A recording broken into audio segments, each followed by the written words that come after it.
Madam Speaker, when I asked Kieran a point of information about why this would work, I was expecting some description of what this model would look like in practice. Instead, so far, all we've gotten from the affirmative team is a really flippant response of they've had trade agreements in the past, therefore all of the millennia of racial tensions will just go away. And secondly, they'll buy into it because the differences between them just aren't actually that big.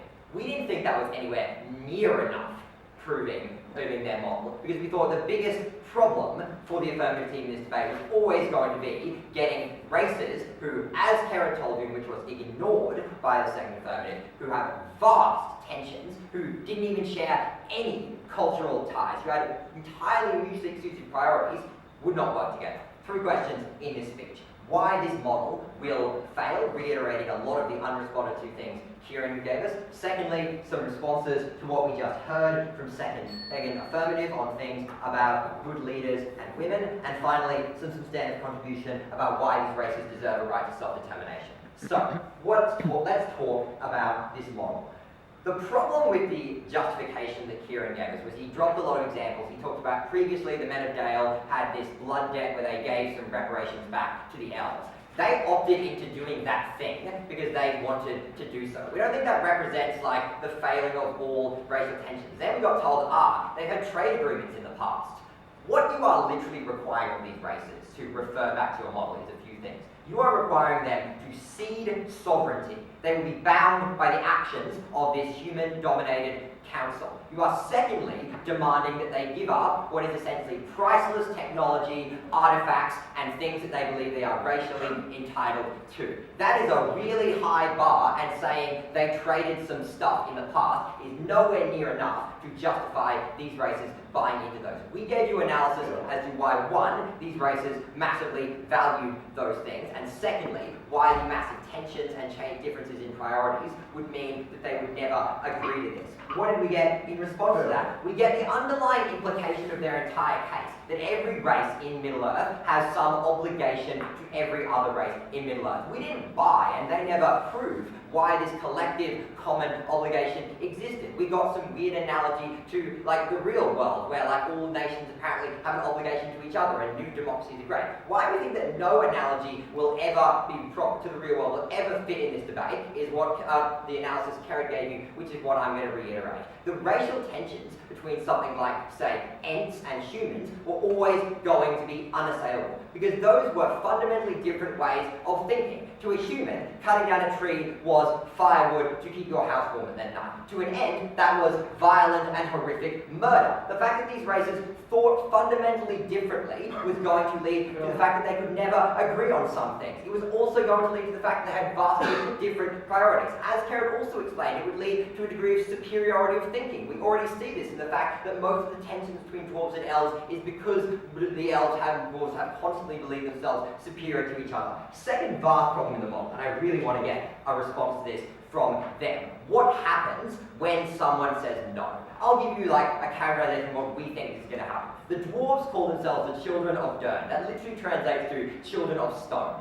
They believe they are racially obligated and racially own all of the mineral wealth and all of the stuff in their mountains, in their traditional lands that their ancestors have lived on forever. They prize that above all else and believe they are born deserving that. When this human-dominated council says, give up some of that wealth, the dwarves will say, no, fuck off, it's ours, we are entitled to this, it's practically a religious and racial part of who they are.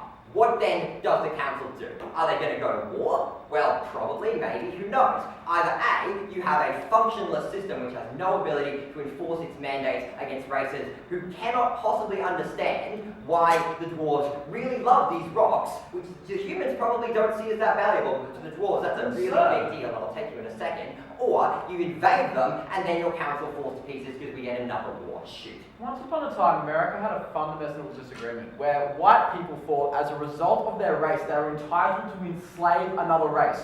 Do you think that the fight for democracy should have been given up from the get-go?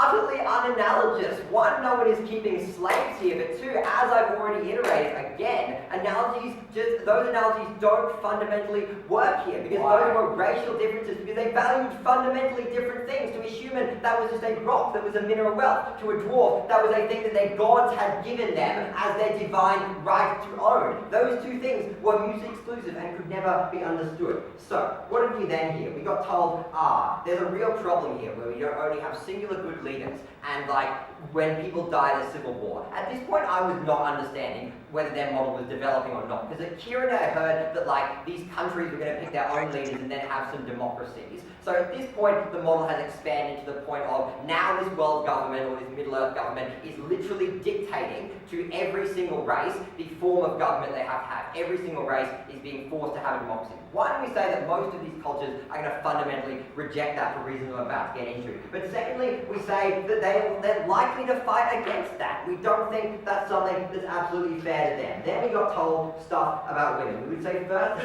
that was just something of an assertion that women were that oppressed, because Owen was literally just inherited the crown of Rohan. She is now a queen. So some benefit there. Maybe she'll actually get deposed now in democracy, because yay, women are apparently oppressed. But regardless, we think that point was mostly spurious. And we thought that furthermore, if this World Council suddenly starts telling people that they have to change their cultures, they're probably going to lose their shit about that as well. So, finally, why do we think these races get the right to self-determination? I've already outlined a fair bit of the base work of this point. We think that many of these races have fundamental beliefs, often near religious beliefs, that many of these other races, especially humans, can never possibly understand. Secondly, we think that many of these races will happily and willingly go to war over these things. Dwarves have many times gone to war over attempts of men and elves to take their mineral wealth. Often enough, humans have been forced to fight groups like the Ents, groups like the Hobbits, for going into their territory when they have no idea why that war is happening, because something that was incredibly meaningless to them was so meaningful to that group. That lack of understanding was always going to hamper this council. Finally, and most importantly, we thought many of these races had different priorities. The elves had literally no desire for any of the dwarven mineral wealth. The dwarves would probably really like the elven secrets of llama spread. That meant there was always going to be a disparity in this forced redistribution, and we thought all of these races were going to reject that. They had to prove why this was going to work. We are still waiting for that proving.